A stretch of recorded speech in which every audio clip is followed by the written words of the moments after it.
ডাকসু নির্বাচন কমিশন তারা আজকে আমাদেরকে নিয়ে মিটিং করেছে, সেই মিটিংকে সাধুবাদ জানাই। কিন্তু আমাদেরকে শেষ মুহূর্তে শিক্ষার্থীকে প্রশ্ন উত্তর করতে দেয়নি, এটা হতাশাজনক ছিল। আরেকটি বিষয়, যে নির্বাচন আচরণবিধি, আমাদের কাছে মনে হচ্ছে আচরণবিধি একটা মূলা ঝুলানোর মতো। তার কারণটা হচ্ছে, আমি 19 সালে ডাকসুতে দেখেছি ছাত্রলীগ আচরণবিধি ভঙ্গ করলেও তাদেরকে কোনো ধরনের আইনের আওতায় আনা হয়নি, তাদের বিরুদ্ধে কোনো ব্যবস্থা নেওয়া হয়নি। এবার আমরা দেখেছি বেশ কয়েকজন প্রার্থী তারা কিন্তু আচরণবিধি ভঙ্গ করেছেন, বিশ্ববিদ্যালয় প্রশাসন তাদের বিরুদ্ধে কোনো ব্যবস্থা নেয়নি। আরেকটি বিষয়, এই যে আমাদের ব্যানার পোস্টার টাঙানো যাবে না, ছাড়ানো যাবে না, আবার টাঙানো যাবে, এই বিষয়টা কিন্তু এখন ক্লিয়ার না।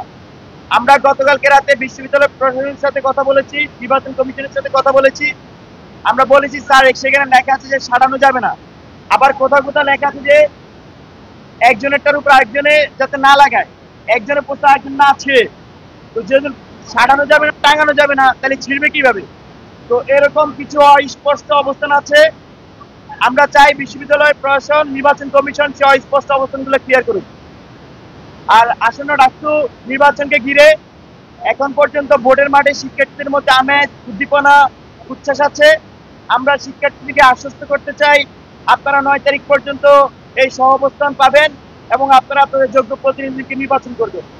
আরেকটি বিষয় উল্লেখ করতে চাই, আমাদের বিশ্ববিদ্যালয়ের যে শাটল বাস সার্ভিসটি, সেটি ইতিমধ্যে বিশ্ববিদ্যালয় প্রশাসন বন্ধ করেছে।